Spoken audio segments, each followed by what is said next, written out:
The serpent stayed and grew so large, he now spans all of Midgard. They've hated each other ever since, destined to kill each other come Ragnarok. You believe in Ragnarok? I dearly wish I didn't, child. Even if he can't prevent Ragnarok, he still hopes to learn enough details to influence the outcome. When the sun and moon grew mutinous and stood still, Odin put Skoll and Hati to use.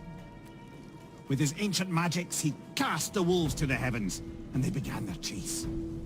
And long shall they chase, but not endlessly.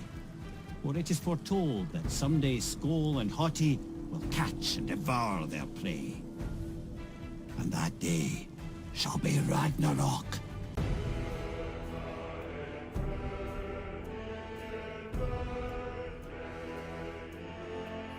Hey, how's it going guys? Captain Kuba here, and today I thought it was time to expand on the topic of Ragnarok.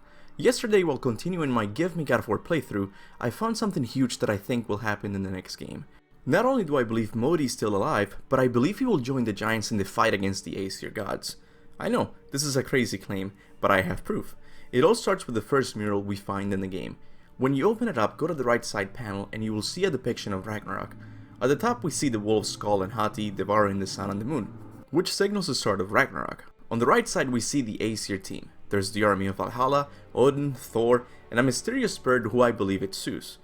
Now on the opposing army, also known as the good guys, we see the giants, Jormungandr, Tyr, and a nameless mysterious man wielding a mace and a shield. Immediately I thought of Modi since his weapons matched the ones seen here.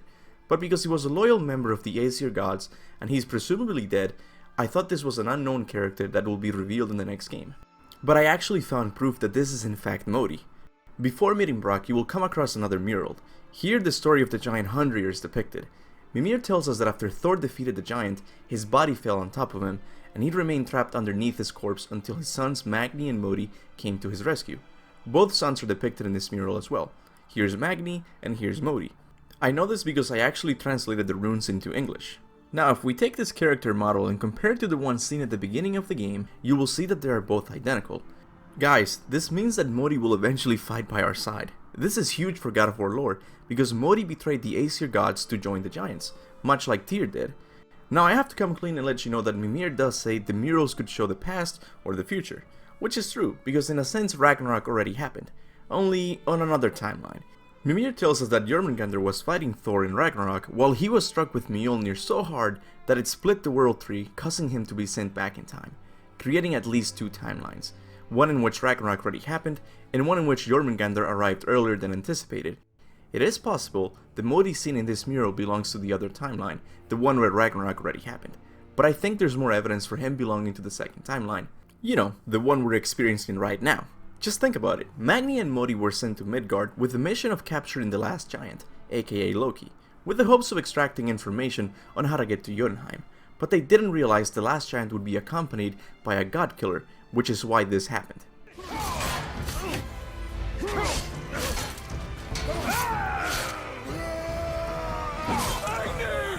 After Magni's death, Modi went back to Asgard to tell his father what just happened.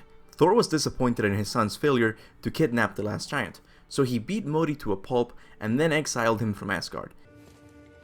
Thor, blame me. Me, for what you did to Magni.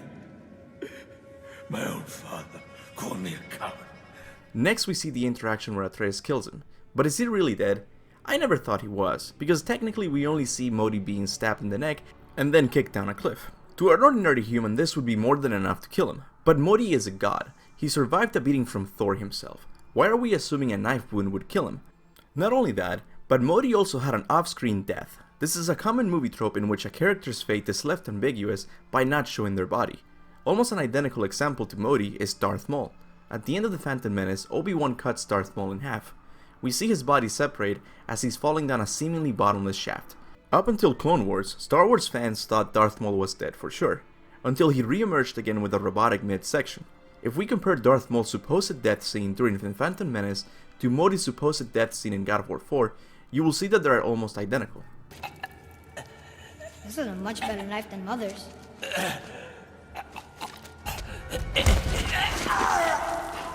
My last proof for this mural being set in the timeline we're experiencing right now can be seen at the bottom. Here we see the dead bodies of Magni and Baldur, Magni being the first Asgardian god killed by Kratos, and Baldur being the second, which also signals the start of Fimbulwinter. Both of these deaths so happen to take place in the current timeline, not the one before.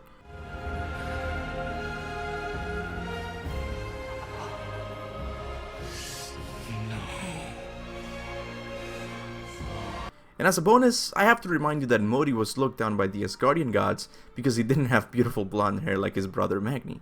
In other words, the Asgardian gods were discriminating against Modi for being different.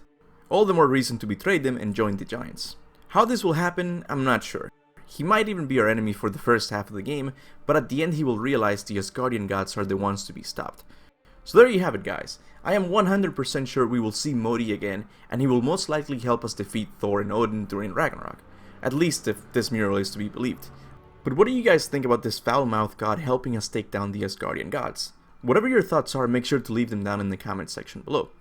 As always, I want to give a big thanks to all of my members. People like Timbo Slice, Crazy Pistachios, and Wyatt Clark, to name a few, really go above and beyond to help the channel stay alive. Another way of supporting the channel is by checking my merchandise store. You might find something you like there. I also want to thank all of my subscribers for liking and sharing my videos. Recently I got to 30,000 subscribers, and it couldn't have been done without any of you guys. With that said, thank you so much for watching, and remember, go forth in the name of Olympus.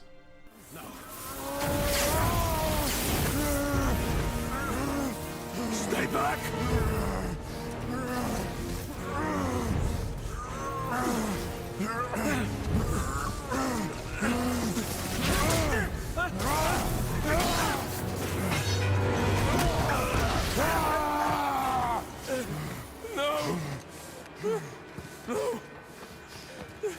This isn't over!